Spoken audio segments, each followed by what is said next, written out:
Hey, welcome back. This is um what do we call ourselves? Oh, Saturday morning. Saturday morning That's right. sages. Because we Yep. like Saturday mornings and we also like everything else that surrounded it. And we Especially think we think we offer wisdom about all these things and all, you know? yes, that's right. We are the sages, and this is what it means. So last time we were discussing the 80s shows, and I thought, hey, let's just keep with that, you know, that theme. Because there's a lot to discuss here, and and maybe in future ones we'll kind of focus on a couple of them as they become affordable slash available. I'm looking at you, moonlighting, man. 129 bucks for Like first, for one first two season. It's seasons like, on DVD. Can somebody fix that problem, please?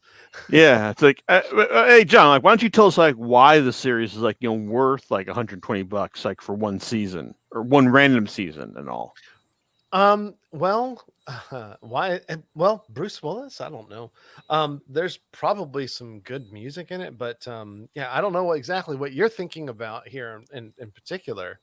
But it definitely had some Emmy presence. And I think that Moonlighting, uh, like I said, I remember watching it as a kid. I remember like maybe some key points, but it was definitely good until it wasn't. Mm-hmm. So yeah, so that was yeah, Bruce Willis of course went on from doing Like um he got to start in like doing like guest up spots in episodes like in series like Miami Vice, and then people were saying like, yo, dude, this guy is great. Let's get him in the series stat. And was it then it wasn't McLean yet. no, he wasn't McLean yet. It's like he had some good years on. Like I'm just speaking from experience here because I was like 8 or 9 when this series was on. So it's like Mhm. I mean it's like like hey I was into like the 18 because like like Mr. T was like blowing shit up, man. So Yeah, that's right.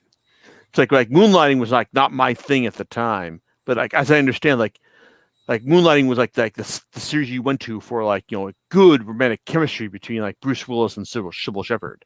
But like I Uh, think you were older at that time, John. So I mean you can put that into like a better context for the rest of us. well, there's a little bit more to it, and you know, I think his Bruce Willis's character's name is David Addison in that show, Mm-hmm. and he's kind of and he works and for this private investigator agency, and of course they go and do private what PIs do.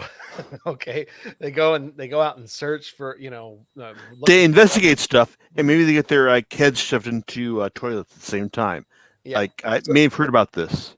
yeah, Sybil Shepherd and him though they kind of played off each other, and it did, and there was a um, there was this whole romance it's kind of thing going on, but there are some of these episodes that are just straight up like it's it's it's it's almost surreal the way that they film some of these episodes, and like I said, I haven't watched them in like 20 years, but when you start off a show with everybody arriving on the elevator, like they themed these things, it's almost like they were begging like the artistic side of like how they film these episodes, and they're really cool. And by the way, the song is also cool. um so it has this not only do you have the chemistry of those characters, but there's other characters there too. Does anyone remember Revenge of the Nerds? Yeah, I love that movie. Yeah, Okay, so the guy, I believe, if I'm not mistaken, the guy who plays Booger in that yeah, is Curtis in this Hanson show. or not Right, he's in this show. Curtis Armstrong, not Curtis Hanson. Curtis Yeah, Hanson Curtis was the guy Armstrong. who directed it's like L.A. Confidential. But go on, please. Yep, yep. So you get your serious moments, and then you get your really lighthearted moments, and that's the thing about like David Addison is that he is just like I think he was inspirational to me, because I'm like, that's how I want to come to work in a sombrero and sunglasses. I want I want to be the guy who's just lighthearted, goes in, and he's always kind of joking and things like that. He makes That it is, all look good. yeah, exactly. And it's like, oh yeah, hey, So to me, when I was watching, I was like, this dude's just super cool. So, but again, there Yeah, is it's like, in fact, I kind of want to bring up the fact that, hey, like, didn't Kevin Smith want to, like, get Bruce Willis to channel like David Addison for like one scene of Cop Out? yes, he did. He did mention that in one of Like his Evening Harder, like, things. or Yeah, is his like Evening evening with Kevin thing. Smith. Yeah. And I think that exchange was funny, when Kevin talks about that, because it's like, what are you like he's basically looked at him like, what are you talking about? Like, because for a guy, at that stage in his life, Bruce Willis, it's probably like water under the bridge in terms of his acting career. Mm-hmm. So it's like, you remember that? And then they did. And it was just like, hey, that's pretty outstanding. But yeah, I want to watch this show again. If it wasn't so prohibitively expensive, I probably would. Although it's rumored to be somewhere floating on YouTube, so although at a very diminished volume for some reason. Anyway, yeah, that song, the theme song is pretty good too. But we should do. I would say we should do a review of that show. But holy cow, like when it becomes more available, absolutely. And Like I when recommend when you know a guy who knows a guy who can hook us up with that. maybe so. Like somebody dropped the episodes off on the dark corner of the internet. Let's say it fell off the truck, as it were. So yeah, that was one thing. And then I wanted to come back and just circle back a little bit because we talked about family ties. Did we talk about family ties last time? No, we didn't. Oh, Wait, well, I thought we did. I thought we did. I But don't think we did, because like okay. I would remember this. I would have like talked. I would have mentioned this because like I was aware of Family Ties at the time, but I did not watch it. Like this is not one of my like foundational like sitcoms and all. Like I mean I know that makes me weird because I know like everyone like like likes Family Ties and all. Like everyone likes like Michael J. Fox as Alex Keaton as like Mhm. the iconic like Reagan Youth kid, but it's like if we had done this like last time, I would have like said like oh wait, I remember this. I remember this for like not remembering this as like like I didn't watch it at the time. So So guys, let me go throw go this. go for it. Myron, John, go on. So I had mentioned, I think in one of our chats offline, that I was like, "Hey, I remember now. Tom Hanks is on the show Uncle as Ned. Ned." And I It's was like like, I and the I only didn't watch reason it why, because like I looked it up through like IMDb and I was like, oh, who's Uncle Ned? Oh, Tom Hanks. Oh, I see what you're going at now. Go on, sir. yeah. So it was funny because I work from home and I have the TV downstairs, and lately I just leave the TV on so that when I walk in there, I can, and so I had it on antenna TV because I don't have cable, guys. Whatever that is. Anyway, and then I was like, "Hey, Family Ties. Hey, I remember Tom Hanks was on this show. How cool was that?" And so I was watching. I was like, Uncle Ned, yeah. And it turns out that he was at least in 3 episodes. So there was the Wait. first two, and then the third one, huh? Oh wow, it's He's like Uncle the guy who was doing that Funny or Die like recap of it, like said that he never showed up again. Ned. So he did Uh, show up again. he did show up again. Yes, he did, and that was the alcoholic episode. Because the first two ones were like his fall, well, showing his corruption. But anyway, Oh, and showing how he like invested, like he spent like that 4.5 million. It's like and like got off scot free or something. yeah, essentially he embezzled money, essentially. Yeah, And Alex, of course, being the the the Reagan youth. business Reagan youth, was like admired him for his business sense, right? So It's like he had those like articles about like Tom Hanks' success or Uncle Ned's success in his wallet. yeah. Because So it was funny because I watched it. I kind of glanced. And I was like, oh wow, yeah, there's that whole thing. I kind of forgot about that. But the thing that I did definitely forget about was that Tom Hanks is in that show. Now, a lot of these sitcoms have actors like that have gone on to make a big career, and definitely we'll say Michael J. Fox, had his time in the spotlight. Everything For else. sure. my favorite trilogy of movies, of course, is the Back to the Future movies. But however, it is outside of the Star Trek stuff. Okay, guys, I'm talking about comedy, sci-fi stuff. It's like Ghostbusters and like, we'll talk about that. We're not talking about movies of the 80s. That'll be another podcast. But I really like when you see these people in there, you're like, oh my gosh, yeah, he was in that, wasn't he? And one of the interesting things I totally had completely forgotten about, was that they had another kid on that show. I forgot, and his name's Brian Bonsall. He winds up Brian Bonsall, you mean? Brian Bonsall. Yeah, I don't know what he's doing now, but I know what he did before. Yeah, but he was also like Worf's son in like Next Gen, right? Bingo. And that's when I saw that, I was like, oh crap. Yeah. So I'm not going to talk about, and by the way, when we talk about 80 shows, I am not going to, there's Star Trek Next Generations definitely started. Was 87. So yeah, it counts.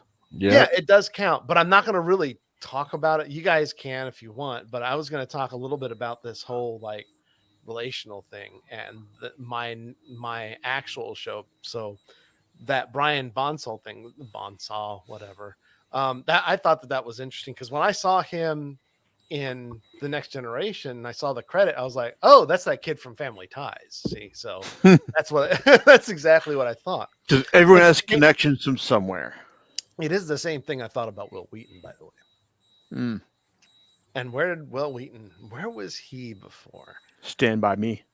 Well, definitely, yeah. That was like that was his thing, right? So again, that's like I said, an 80s movie, and that was like that deserves its own like podcast by itself, Stand By Me. For sure.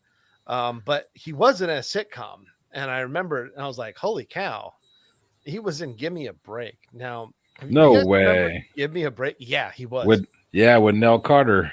That's right, with Nell Carter, which is, by the way, it was on Antenna TV when I walked by there like yesterday, and I was just like, dang, this is a weird show. It's like after the Facts of Life, that's where she migrated to, right? Yeah.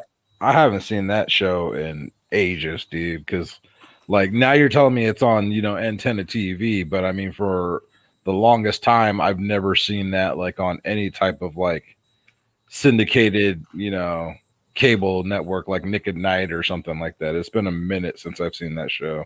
Yep. So what this show is it's a sitcom that revolves around this father who has these two kids, and then they have Nell Carter's character who helps watch them because I guess their mom died or something. And the reason why I say I'm guessing is because I haven't watched enough of this show like recently to even figure that out. I just remember watching a few of these episodes. But anyway, Will Wheaton was on there because he was one of the boyfriends of one of the girls. So I think they have like he had like 3 daughters, and he was like a police chief or something like that. And he's really rigid and old-fashioned kind of guy. So Will Wheaton, a rigid police chief. So... Wait, what? What did you say? Is that what you're saying? Like Will Wheaton was a rigid police chief? No. Will Wheaton was the boyfriend of one of his daughters, like okay, love interest. He was the father of the girls, and he was like overprotective of them, as most fathers are. So he's kind of like bit of an overbearing, like stereotypical kind of like father figure in the show. And like I said, I have not seen this show in so long. It was like, I just remember key parts about it, but like there was a nerdy girl, the nerdy daughter, and there was the other one that was like more, she was the good looking one. It was kind of like going back to the Family Ties analogy. It was like, what's her name? Like she was always Justine Bateman. Justine Bateman. That's right. Justine Bateman. She was always, interested in her looks and stuff like it's that. Like we were like she was like the talented Bateman until we realized that like, oh, what, Justin Bateman was actually like the real talented one after all this time once some Dodgeball came out. Maybe that's just me. Oh yeah, going back, I did see that episode on Family Ties where they had a trivia contest on, because going back to Family Ties. Sorry, guys. I know I'm bouncing between Give Me a Break and that, but Family Ties has a little bit more things that I can talk about. It's got connections to the 80s, you know? Yeah.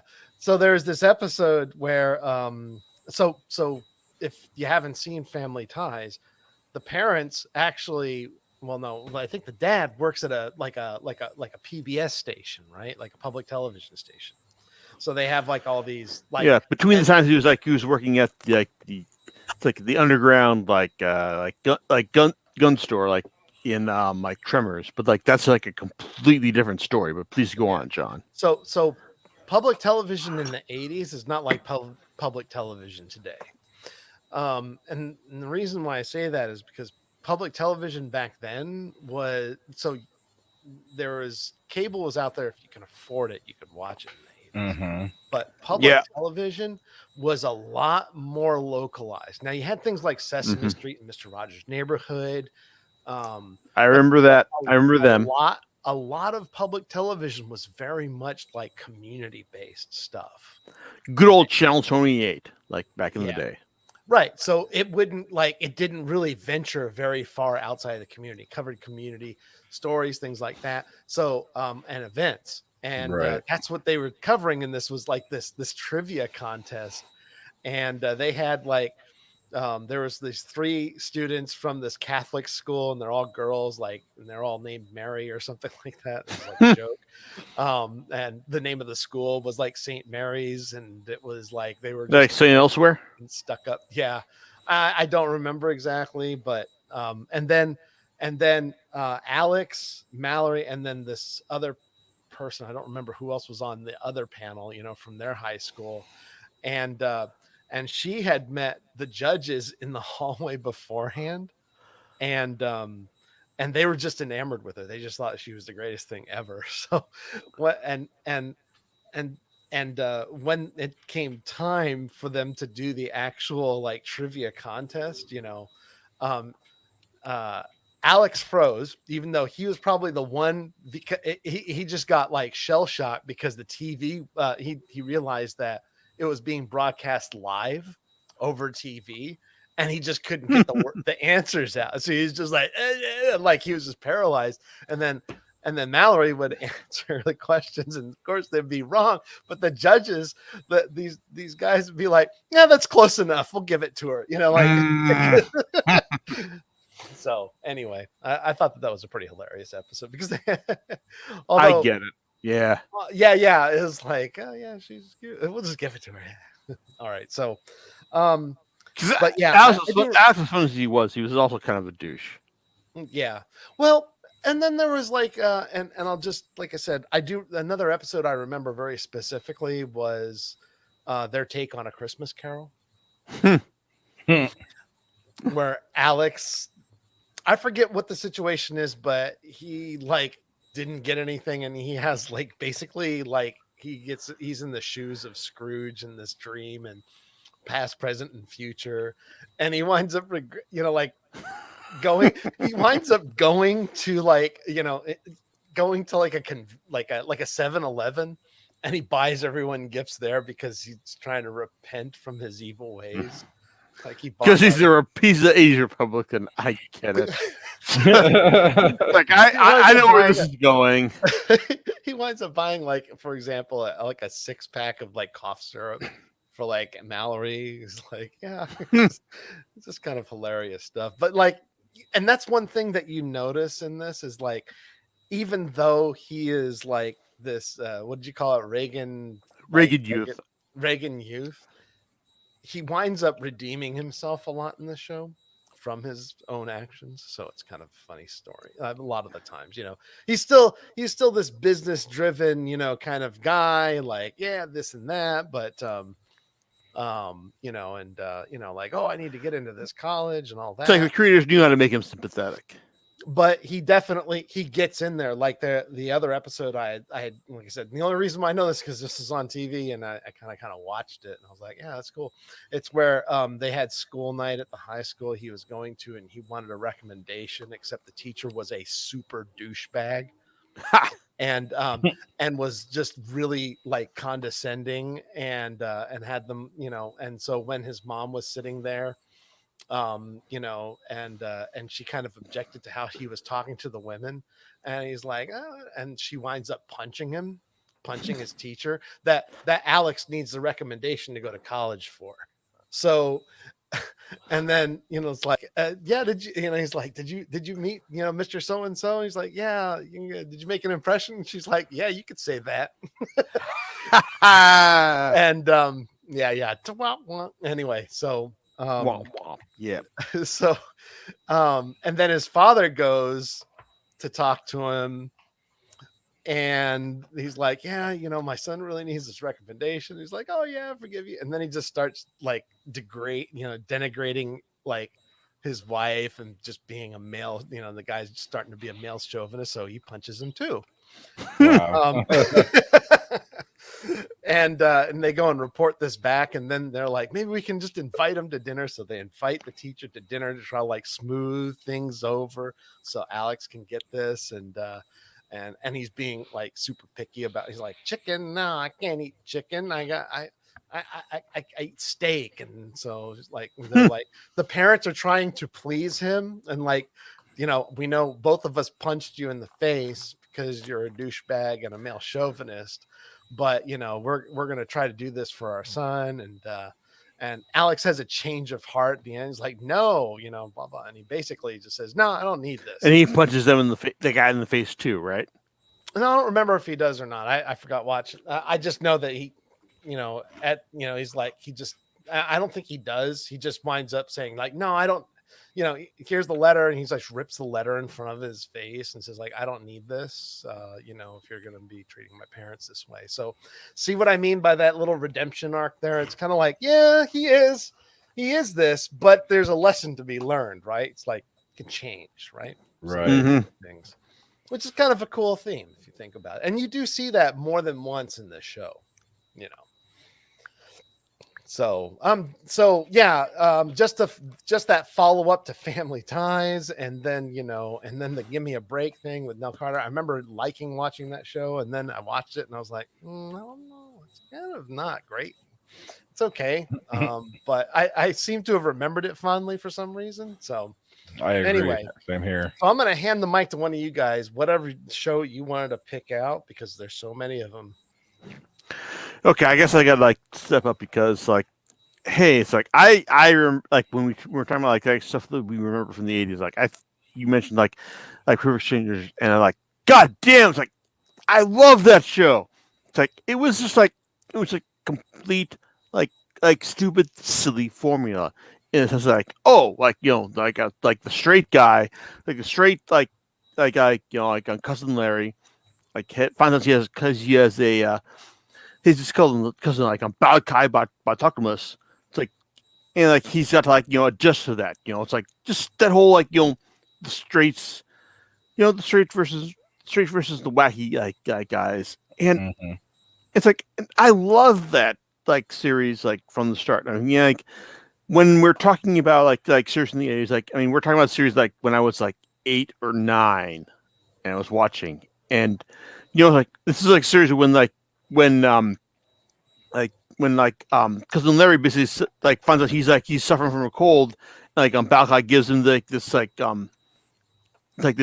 this cold cure, and then he wakes up like a couple days later. It's like, oh man, it's like I'm so great. It's like I'm gonna go on like this date and it's gonna be awesome. It's like, and why is the Sunday like paper so thick?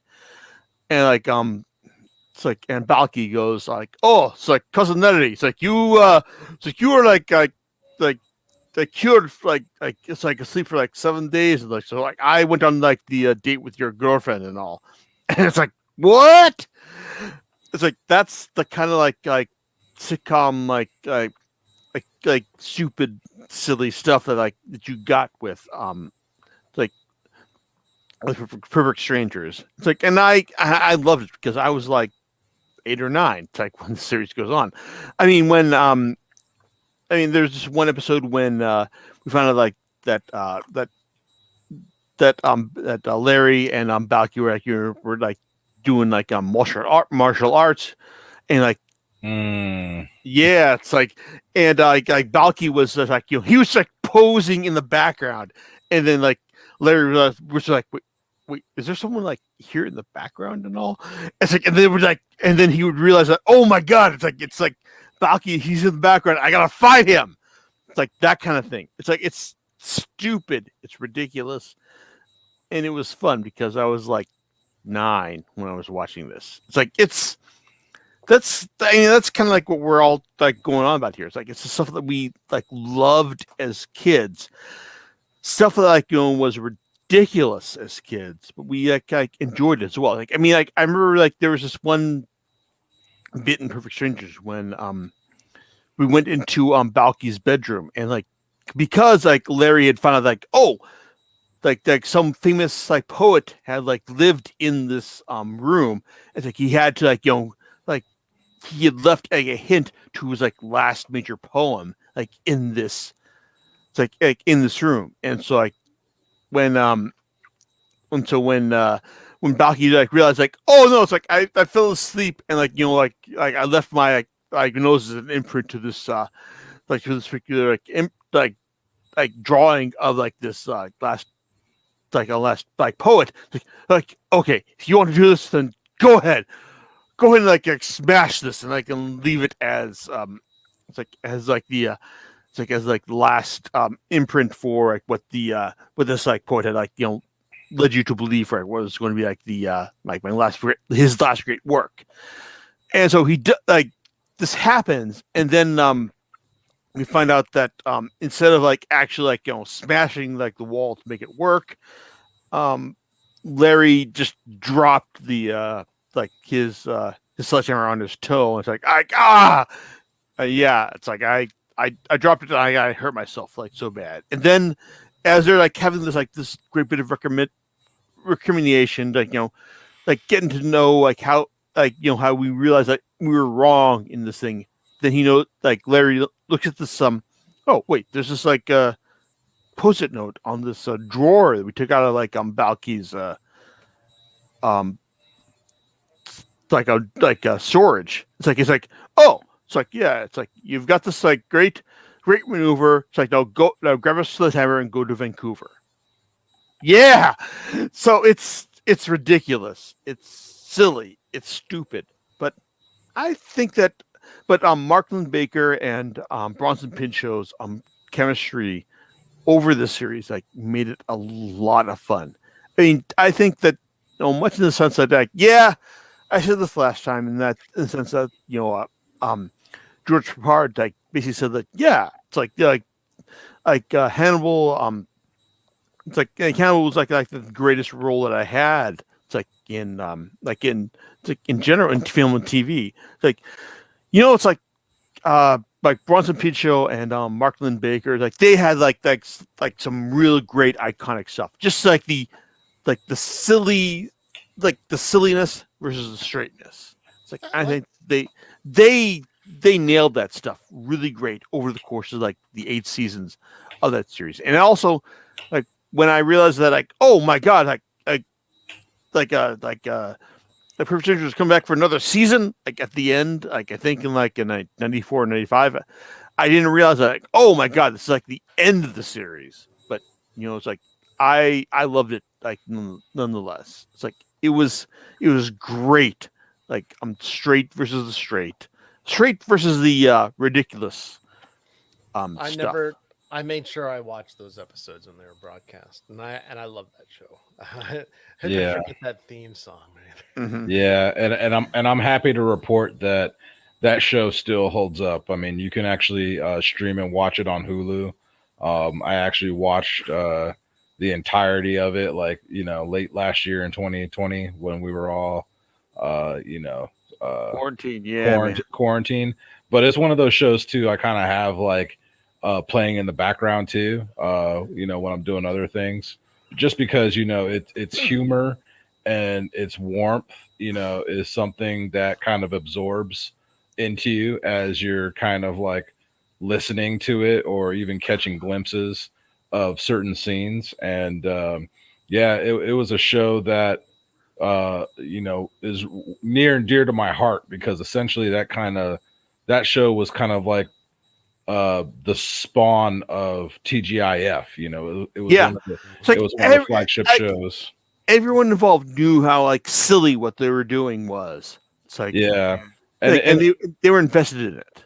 oh yeah, and it And and it gave us like, it gave us family ties as well, yeah, I mean not Family Ties, but Family Matters. Oh, Family Matters. God Yeah, damn it. I'm not yeah, sure what Go on, sir. Family Matters spun off from that, but you know, it was kind of like the odd, like our version of the Odd Couple, Yeah.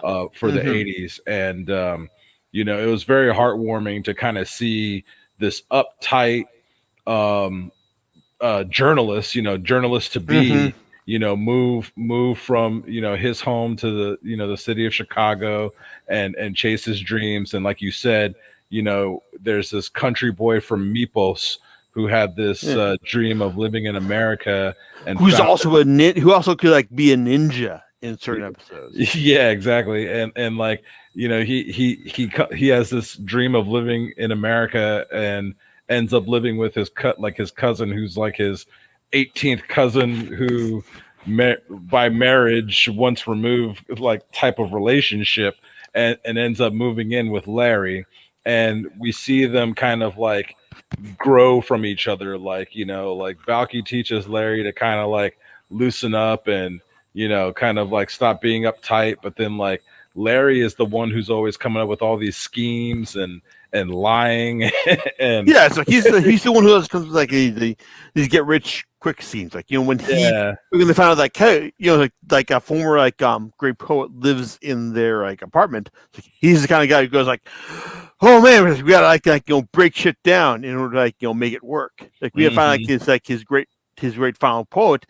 And then like at the very end of the episode, when after he realizes that, oh, I can't, like, I break like my cousin's like work down, he finds the like the post-it note on the side of a drawer, and he's like, it's like, he's like, you've got this, like, you got this great fantastic Coover. It's like, now go and get a slitter and go to Vancouver. Like, that's not right, but like that's kind of like what we're going for here.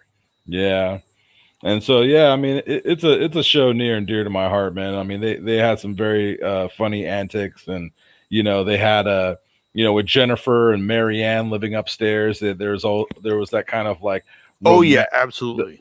that kind of double romantic storyline to add in there, because obviously, you know, Larry and Jennifer, you know, were romantically involved, and Marianne liked Balky, and eventually they got together. And you know, later on in the series, when they move out of the apartment and, you know, buy a house, and they all four of them living together, I mean, it was just kind of like really heartwarming to see how close they were as a family. Like, they made their own family, and they stuck with each other through thick and thin throughout the entire 8 season run.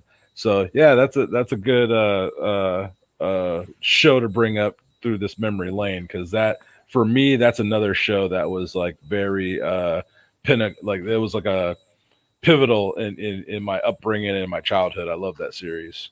So, what show do you suggest? What's your next show on the list, Myron? Mine is kind of like a semi cheat that bleeds into the 90s, but it's a television series called crap,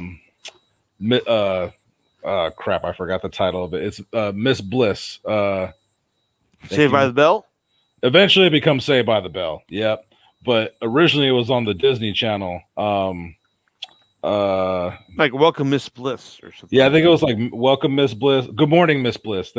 Yeah, I just had to like talk it out to myself. Good morning, Miss Bliss. And so basically it was the precursor to Saved by the Bell. And Good Morning, Miss Bliss starred Haley Mills, if you remember Haley Mills, as, you know, from, you know, Disney's Golden Child, from The Parent Trap and Pollyanna and all those, you know, classic Disney movies. She was the teacher, Miss Bliss, who taught at a middle school in somewhere in mid America. I think like Illinois or Ohio or somewhere. But you know, we were introduced to Zach Morris, Screech Powers, Lisa Turtle, and I think those were the main three. Slater. We didn't have Slater in that show yet. It was okay. yeah, Slater didn't come till Saved by the Bell. So it was just Lisa, Screech, and Zach, and Mr. Belding was the principal, and that was it. And I forgot Mario, not Mario. Damn, I can't remember his name. There was another kid who was that kind of Slater character, and then there was another girl who was Lisa's friend. And then that series ran on for, I want to say, around 3 or 4 seasons. And then when NBC picked it up, then it became Saved by the Bell, where it took place in high school. And so, like, I remember watching Good Morning Miss Bliss, like, through the Disney Channel because, I don't know if I'll get in trouble for this now, but, that was a long time ago. But, we used to have something called black boxes. And if you didn't have cable, that was the way you could watch cable. And so, like, that was kind of like, my way of watching the Disney Channel, because we had this black box where we could, watch those stations. And, it was a really cool show. And obviously, like, at that time, I was, in elementary school, late 80s.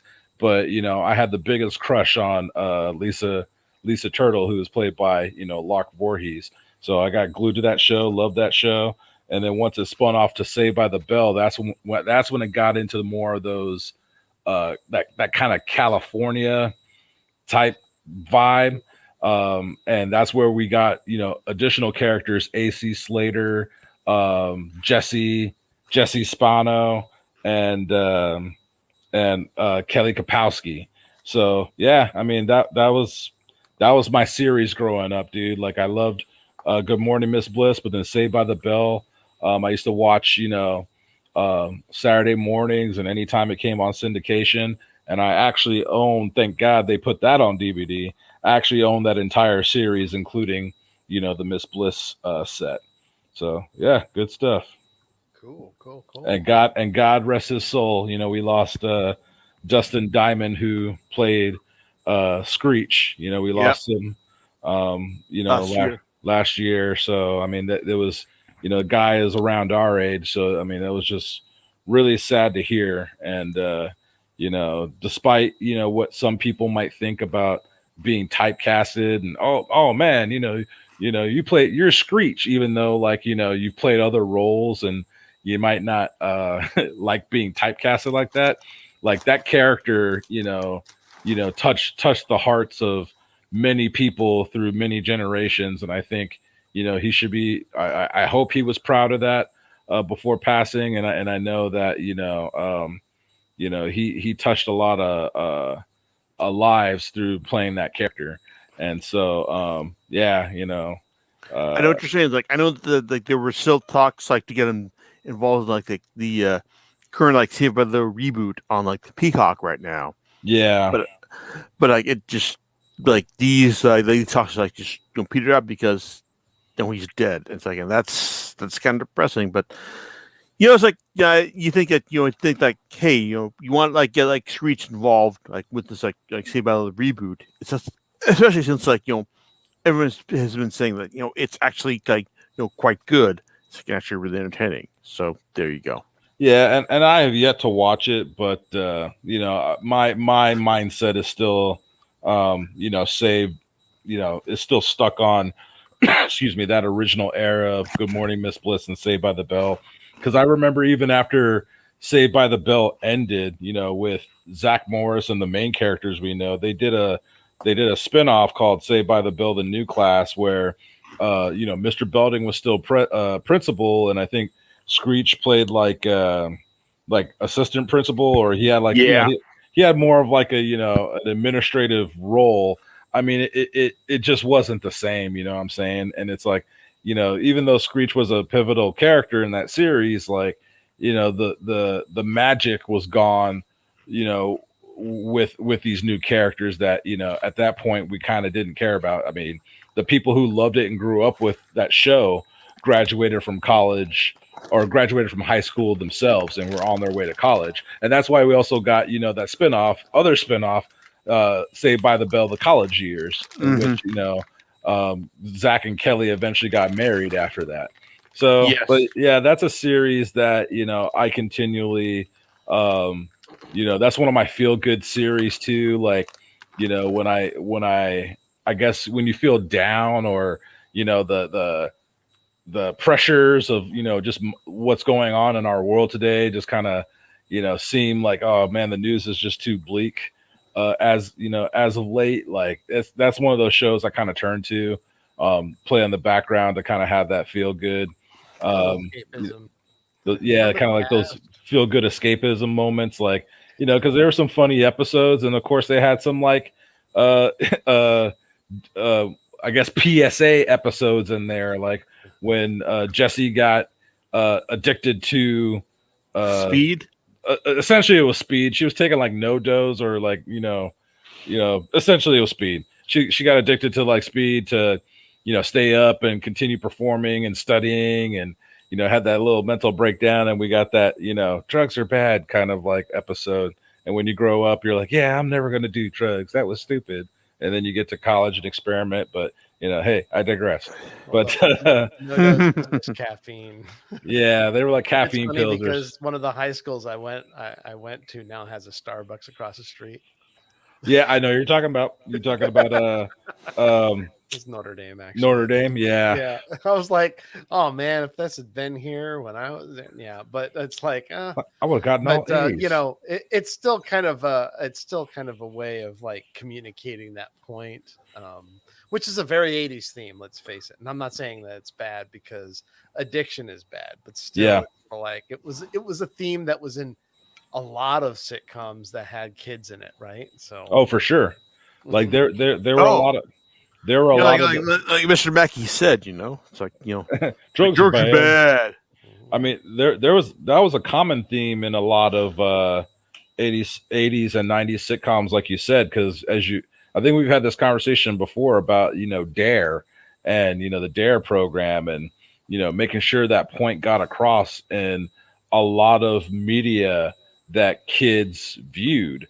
And so like we saw a lot of those episodes. Like I remember I think last week when we talked about the Cosby Show, I remember like an episode where was it Vanessa? I think Vanessa got drunk, and there was that whole Yeah, I remember that episode. there was Well, that I also remember the Roseanne episode where Darlene got hammered as well. yeah, there's always that episode where a kid gets drunk or tries a drug or whatever, and it's that kind of like heart to heart, and like lesson to make sure that when we watch it, we take note of it and know the repercussions and the consequences of those actions. So that way, it's kind of teaching us those choices. I mean, our parents, most parents are going to teach their kids of that anyway, but the television shows that we put our eyes on a regular basis would do their job of reinforcing that lesson within us. And they covered a lot of different topics, like not only substance abuse, but like maybe like physical abuse, peer pressure, what to do if a friend's in trouble, things like that. And So so like Saved by yeah, the Bell had a lot of those life lessons in there as well. I think like I said before, it's like it's a theme of like a lot of 80s thing, which kind of leads me into my pick, Different Strokes. Mm-hmm. Yes. And Yeah. the reason why I say that is because they had several episodes like that actually in their Yes, run. it. And then And they involve like Knight Rider too. what's that? They involved Knight Rider at some point as well. They involved Knight Rider. Yeah. Oh, I did not know that. Actually, I probably forgot about this. Well, you got to look it up because Yeah, this I'll is have to look it up. I will have to check this out. For me, Different Strokes was, yeah, I remember watching it, and it's kind of an interesting premise, Mm, and you've got two kids who moved from Harlem, and they, and by the way, I think, if I'm not mistaken, a show you mentioned last time, which was, what was it?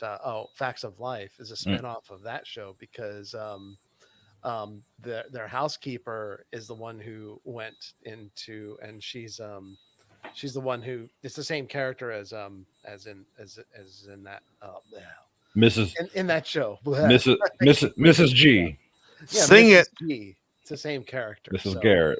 yeah, Mrs. Garrett. That's it. Thank you, man. I think I could hardly remember that, but yeah, it's but I remember just watching that, and by the way, some interesting, Dana Plato, Conrad Bain plays the father, and then you had Todd Bridges and Gary Coleman, of course. Mm-hmm. I actually saw Gary Coleman in person at a theater show.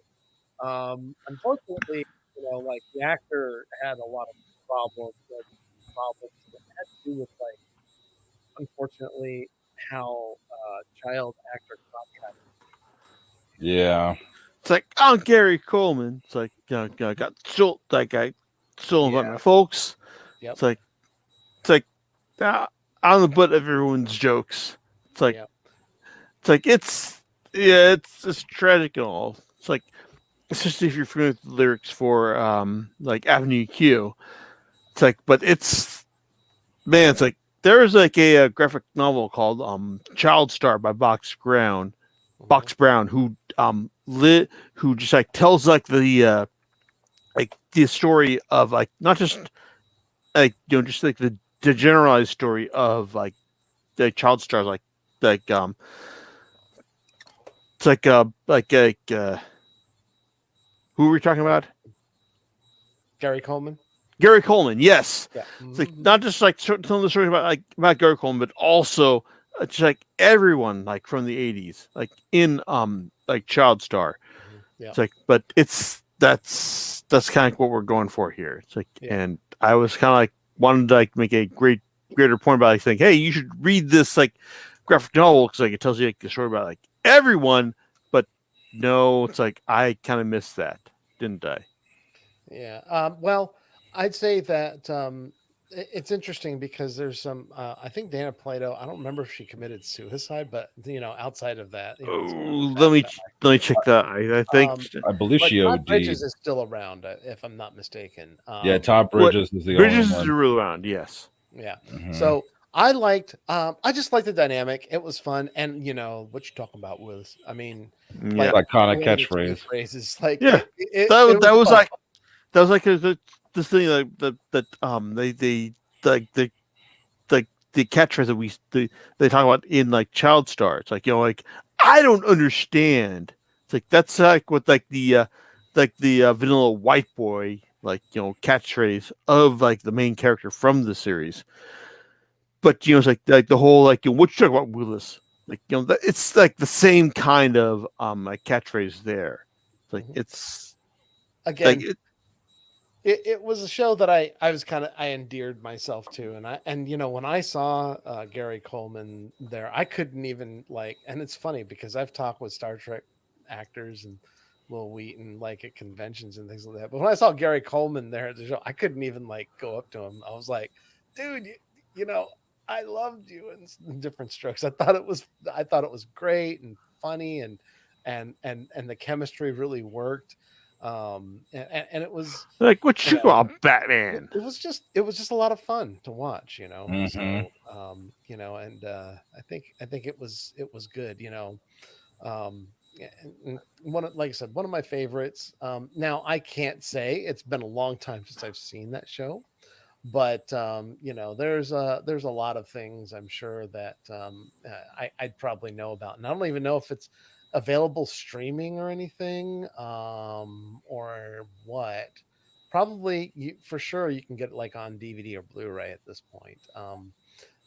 But yeah, just like I said, lots of fun to watch, and yeah, it had its serious episodes as well. So yeah, it's available on DVD from Shout, actually, the same people who give you, like, Transformers the movie and things like that. Mm-hmm. So and it was a series that started in 1978, went to 1986, so it counts. It started then, but like I said, it's like one of those things that you could watch, and I believe ABC was the channel that it was on originally. So Mm-hmm. very cool stuff. So yeah, any thoughts on that? No, I think you covered it. I mean, yeah, that's a show that I grew up watching as well, and just seeing two brothers from Harlem getting adopted and moving on up, just like the Jeffersons, and living in a nice high rise complex in New York City. I mean, yeah, that was It's like, a, oh, a, and dr- a dream of mine as well. I mean, Yep, almost yep. getting blown up by Knight Rider. It's like I remember that. I remember that episode. It's like when when Willis and like his brother were almost about to get blown up by like in the episode of like Knight Rider. It's like, and it didn't happen, and because because Michael Knight was like realized that, oh no, like I saw those guys that like get in the like in the car before like things get blown up, and that was cool. Hmm. So there. I think. Oh, you know what? It may be because Knight Rider was on NBC for sure. Yes. But I think Different Strokes might have been on two different networks. Now that I think about Hmm. it, I think it was on NBC and ABC. And when that changed, I think they even changed the sets just a little bit. But don't quote me on that because it's been like a long time since I thought about that. So Yeah. anyway, Fair enough, sir. so Jason, what's your next pick for sitcoms or shows from the 80s that made you laugh? Oh god damn it. It's like I can't think of anything like that like made me laugh as much as like Perfect Strangers, like as I just talked about. Because when we last did this, like I felt bad that I didn't call in like Night Court. It's like Yeah, that's all right. I can give you one that maybe you've seen and definitely was alluded to in Rick and Morty, and that is Mr. Belvedere. Mm. oh oh yes, like I remember Mr. Belvedere. I remember it's like Yeah. it's like wanting to get back home like when the Carolyn concert at UCR was like going on. It's like, no, we gotta go home because like Mr. Belvedere's like final episode is going on like at the same time. It's like, no, and it didn't happen because it's like my parents are like bastards. So But- Mr. Belvedere could solve any problem. Yeah, yes, he could because he was English. That was all that mattered in the 80s. That was the primary thing I took Yes. away from that show. Yeah, because Mr. Belvedere could solve everything because he was English, and it was Yep. Because English know the things, of course, and brilliantly parodied in Rick and Morty. I just forget, what was his name? I just forgot what they called him in Rick and Morty. No, sorry, Anyway. I can't remember because I think like they got for solving Rick and Morty. It's like it was perfect because like it was like an 80s series that had like solvable problems. Mm-hmm. Yep. Well, we definitely went for that. So, Myron, you got anything that you wanted to say about that, or you got another suggestion for us? I got another suggestion because as much as I loved Mr. Belvedere growing up too, it's been ages since I've actually seen it, and I vaguely remember any episodes or tidbits. But one of my favorite shows growing up too. Excuse me, and I hope to find this on streaming or DVD someday. I don't think the complete series is on DVD, but it's a little show called Silver Spoons. Yeah. And Ricky Schroeder with Ricky Schroeder, and that's where we were the first. proto of Zach Morris. Yes. Yeah, and that's where we were first introduced to Alfonso Ribeiro, who ended up playing Cousin Carlton in The Fresh Prince. But yeah, I always loved that show, and just because when I was a kid, I always wanted a house like his father. And I always said, man, when I grow up, dude, I want a big ass house where I have like a train that I could take from this room to this room, and I don't have to walk to the kitchen. I could just ride the train there, and I'm gonna have all these arcade machines, in my house too. Like, cause because his father ran like a toy company or something like that, and Ricky, if I remember correctly, like Ricky never knew his father. Like he just kind of showed up on the doorstep one day and and said, "Yeah, I'm your son, and this is my mom." Blah blah blah. So that's kind of how that dynamic, worked out. Like he met his father for the first time, who ended up being a millionaire and ended up living with him. But then his father, never having any children to take care of or any amounts of responsibility, was immaturish in itself. So both of them kind of like learn from each other. Like, Ricky, like having a son now, his father had to kind of, I think his name was Edward. Edward had to learn to kind of grow up and be a little bit more responsible. But in turn, Edward taught Ricky to kind of like loosen up and, be a kid, have fun. Cause Ricky was kind of like, serious for his age, but I believe Justin Bateman was one of Ricky's. Justine Bateman. No, Jason Bateman, Jason Bateman. not Justin Bateman. Okay. Jason Bateman was actually one of his friends in that series. Played in a couple episodes before he got his own show in Hogan's. Was it The Hogan family? The Hogan family, The yeah, family, thank which you. was actually called Valerie at first, by the way. Yes. Yep. Yes. And so like and I remember Edward had a advisor who his nephew was Alfonso Ribeiro, and so that's how those two became friends. So yeah, I mean that's a show like I remember growing up loving, and I'm pretty sure like throughout the years like it was on syndication and different networks like Nick and Night and whatnot, but I have not seen actually I take that back. On one of our local cable channels, like I think it's My TV or whatever, you can kind of catch it randomly like around 2:00 or so, but I'm usually at work. So like I would love to see like a complete series or a complete series collection on DVD, Blu-ray, or any type of streaming service, because that's something I would love to pick up and just kind of relive watching. Well, good news. It's on Prime Video and you can buy it there. Oh, Some snap. advertising for them. But yeah. And you know what? By the way, Aaron Gray is also in this series. Aaron Gray played on Buck Rogers. Oh wow. She's Kate Summers. She plays Kate Summers. So but yeah, it's like Aaron Gray. It's amazing cool Buck stuff. Rogers. Yeah, Buck. Buck. Mm-hmm. So made me think. I'm not going to talk about Buck Rogers right now. That's not a comedy. Let's think about this. What else? Okay, there is one series we haven't talked about that I thought that, and I know you didn't mention it last week, Myron, but I know you wanted to. What's that? Full House, man. Ah, yes. Yeah. Full So House. I love talk that about this, show. but like you don't want to because it's not actually that good. No, I cool. love Full House. Wait, what? It was just cool. What? Did you say it wasn't good? It's like I Controversy? I can always like Full House is a series like I watched back in the day, but like, is it like actually like good? No, it's not.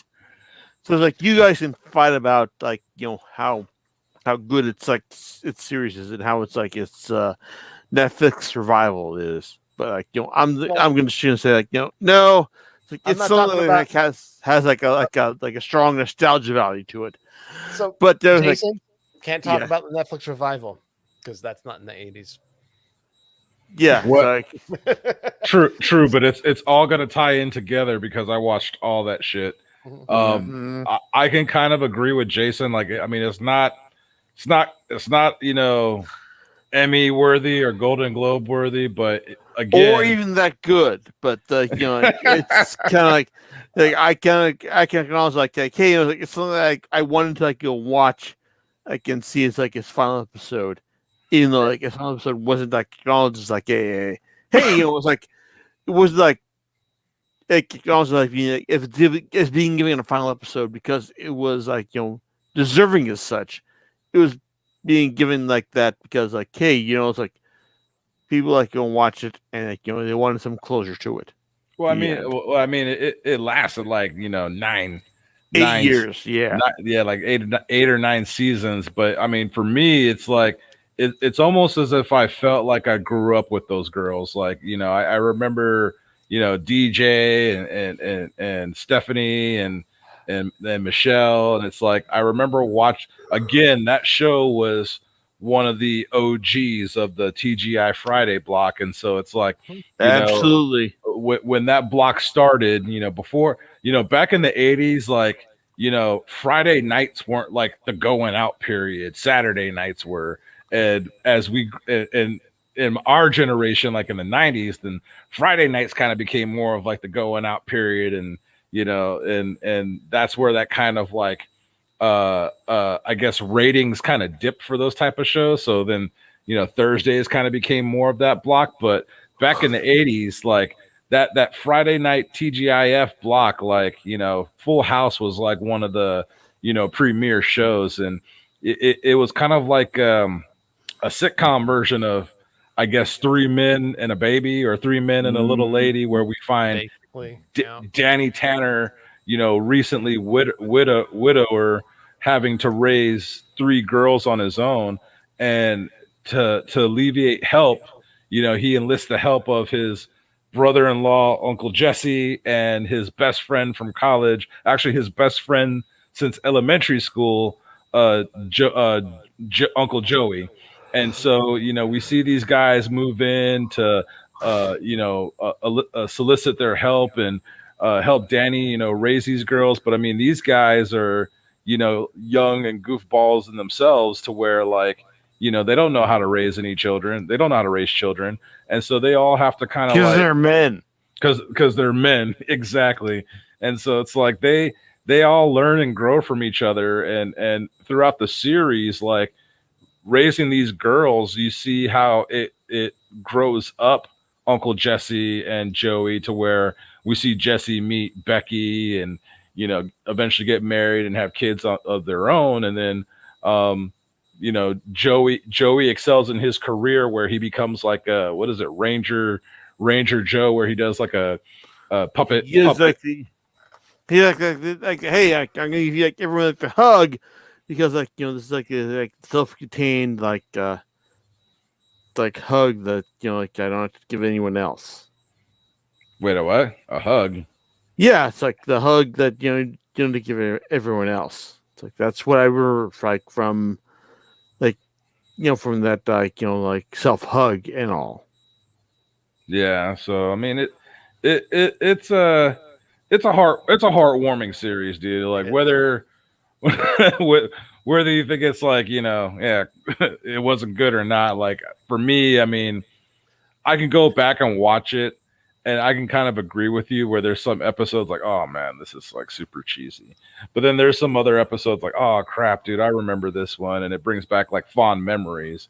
And even though John said, not to mention it, like, the revival on Netflix is, continuing on with that story, same situation, but I thought it was good. But I mean, the role is reversed, in which DJ herself, her husband died, and she's having to raise 3 boys on her own as a single mother. And who comes in to, help and raise the boys? Well, it's Aunt Stephanie and best friend Kimmy Gibbler. And so, like, yeah, same formula, same type of like methodology, in staging the frame of the stories that we're presented with. But it still had that, like, it still harkened back to those 80s member berries and charm. And I did like the revival, and it ended, on a good note as well.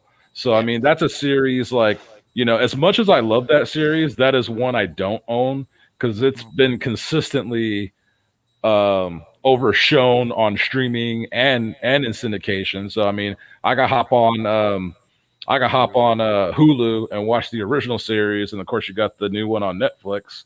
Um, and then of course I see it all the time on like Nick at Night. Like I mean, it's everywhere. So that just kind of shows its popularity. And yeah, at that time too, you know, Bob Saget was such like, you know, kind of like another face as America's dad, to where he was kind of blown up at that time too, because like you watched America's Funniest Home Videos because it's like, oh shit, Danny Tanner's on here too. I'm gonna watch this show, and you know he Yeah, gave us right. America's Funniest Home Videos, He was which the is first another host show of we that. should have brought up. Yeah, he was the first host of that. I forgot all about that. He was, Yes, he was. Yeah. and Even though and my kids protested when, oh well, they had no idea. They liked the other guy. I forget his name. the new Dave guy. Coulee. No. The guy who ran AFV after what's his name did. But they liked that guy. And I Yeah, don't, that was Dave and Coulee. and I don't like that guy. It wasn't Dave Coulier. It's I know who John's talking about. It's like a newer guy from this current time period. Something or other, I think his name was. But anyway, Because it's because of that. I was like, damn, I didn't realize America's Funniest Home Videos was still a thing. And like I didn't know who this guy was. his name's Tom Bergeron, and my kids love watching that guy. You know, Yeah, I know Tom Bergeron. Yeah, so, but they never knew what's his name, not John Stamos, but the other one. Bob Saget. Bob Saget. Thank you, Bob Saget. Yeah. You know, it's funny because you know, was it Dave Coulier? He was the guy who was he was like the goofy guy. Mhm. And like to do like cartoon voices. I remember that in the show and stuff like that. There's just some memories of that, but I Yeah. also know that he dated Alanis Morissette, and then they broke up, and then she Yep. wrote a song about it. You ought to know. Yeah, that song is Mhm. about her relationship with him, and he didn't later on. I guess he was interviewed, and he didn't realize it until he listened to the song. He just like blew him out of the water. Mhm. So it's kind of an interesting piece of trivia right there with that. And no disrespect to Dave Coulier, but he played shitty Peter Parker, or not Peter Parker, Peter Venkman's voice on the real Ghostbusters. I didn't know that. I didn't. Yeah, know that. after Lorenzo Music left. Exactly. Yep. And it wasn't the same. It was just kind of like, Gotcha. So that explains it. mhm. So, did you watch Who's the Boss? Did you like that show? I love that show, dude. I love damn, I keep thinking Marissa Tomei. I love her too. But Alyssa Milano. I love Alyssa Milano and grew up loving her from that show.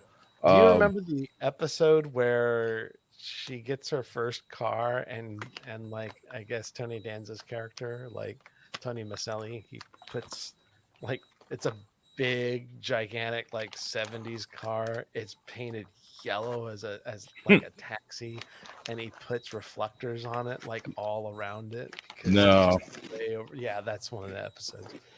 And it was like the most uncool car you could ever buy your daughter. Wow.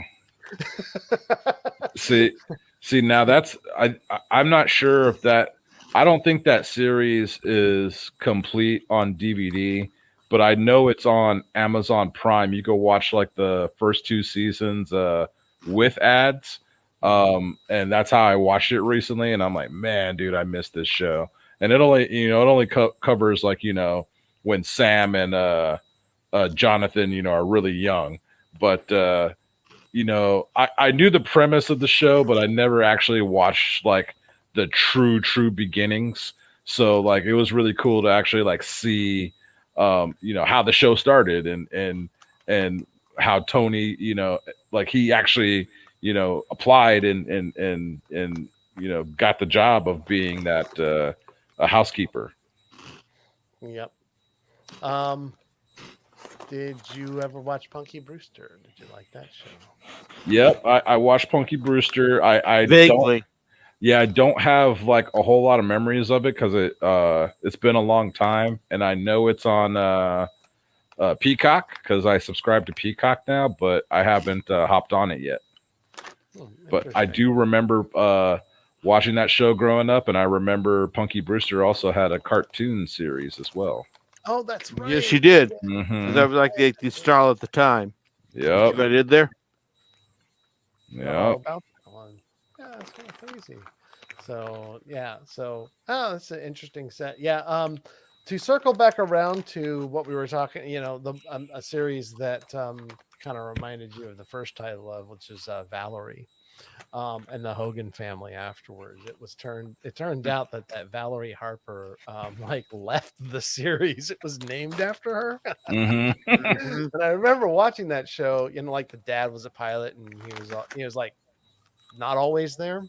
Yeah. But I did remember that, and then so she was pretty much like, she was everything. And then Sandy Duncan, was Sandy Duncan also in some Scooby Doo episodes? Anyway, Yeah. Yeah. Yep. I'm just saying off the top of my head because I swear I remember that. And then she kind of filled in, and I forgot. I even forgot like the reason that they gave the audience for her being there and her mom being gone, and they changed that whole show to the Hogan family. But yeah, I remember watching it, and that was entertaining. I don't remember even the network it was on. But I do remember watching that show and liking it. But I'm sure that if I were to watch some of these shows, I would reevaluate them. It was kind of like Give Me a Break, and I'm like, oh, this is kind of. I know I watched this as a kid. I don't know if it's great now. And there's ones that kind of hold up and ones that don't hold up. I Yeah. have too many shows to watch to really like try to revisit, on an episode by episode basis. Quite For sure. I honestly. mean, it's.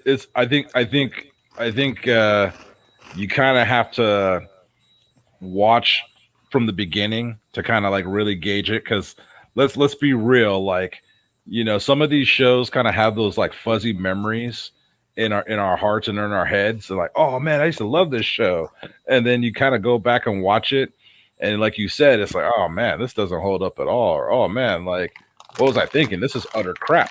And you gotta like pick and choose like what you want to get into, because like you said, there's so many shows we grew up with, there's so that we want to go back and rewatch and whatnot, but at the same time, it's like, with our limited time as adults, it's like, what's worth our time to get into, especially because sitcoms lasted a lot longer back then, you know what I'm saying? Like, we nowadays, our shows are what, like 8 to 10 episode seasons at like 30 to 45 minutes a piece, whereas back then it was like 22. Yeah, it's like they lasted a lot, like less longer. It's like as far as like what we loved and all. Yeah, and it's like, there's a lot to invest in there.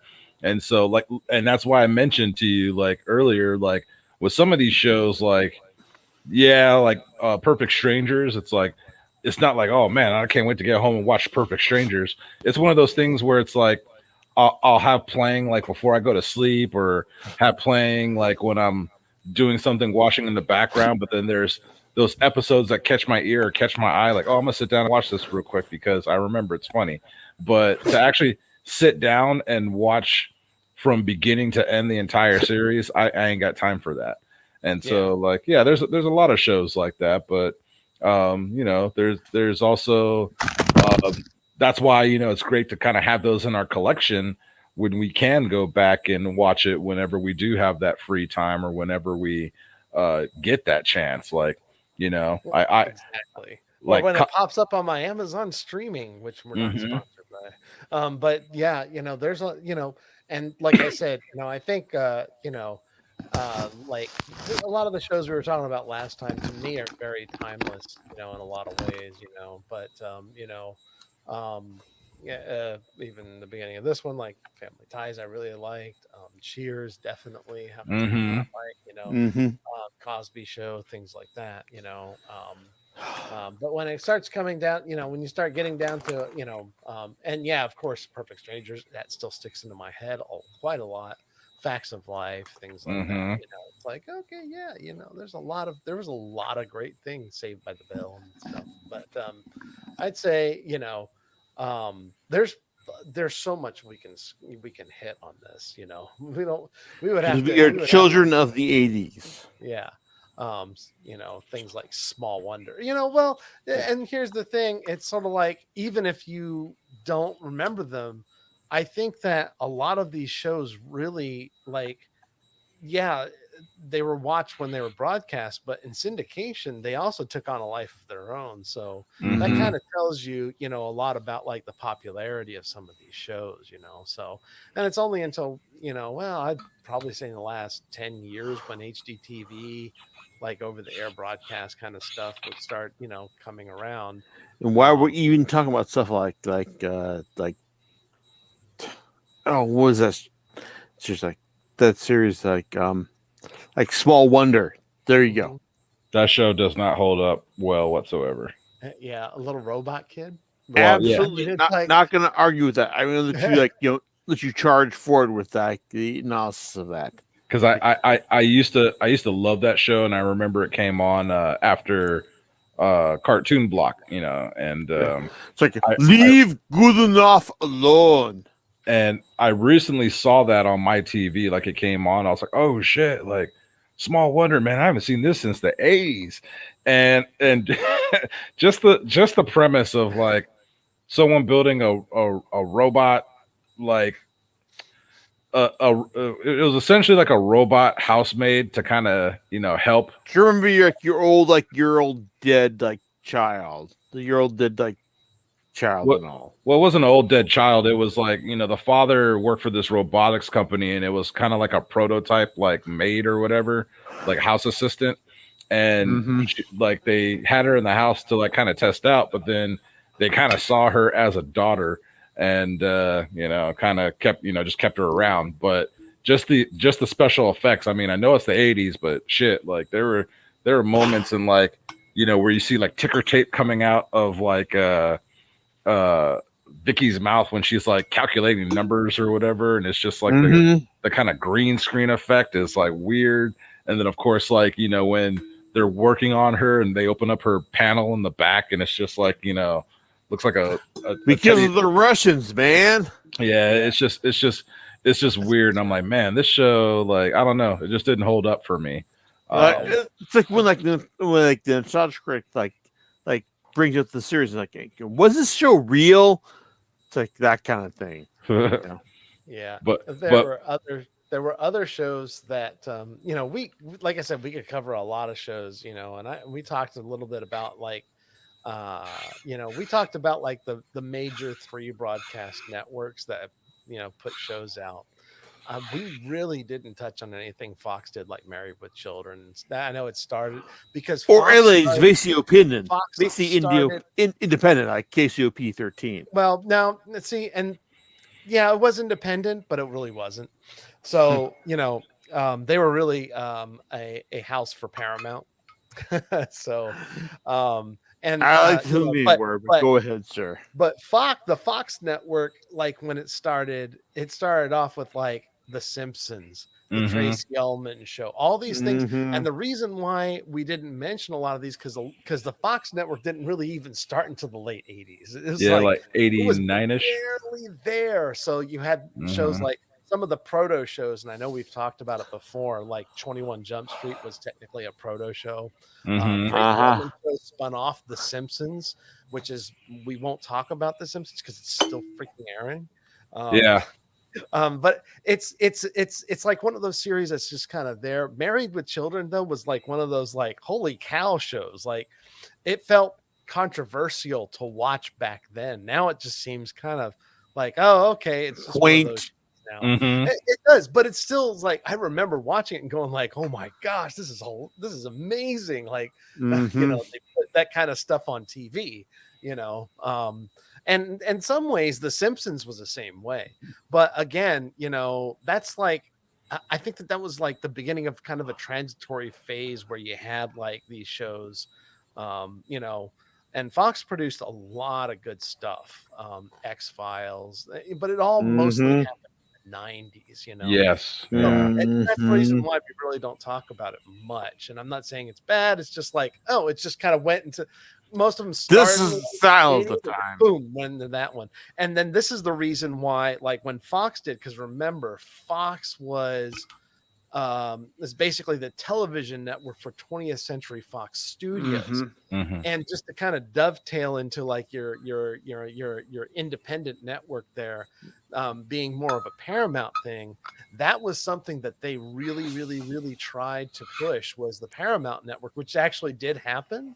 It was called UPN, but that was like firmly planted in the 90s, and I think that we ought to, like, next time just like go into the 90s, Oh, for sure.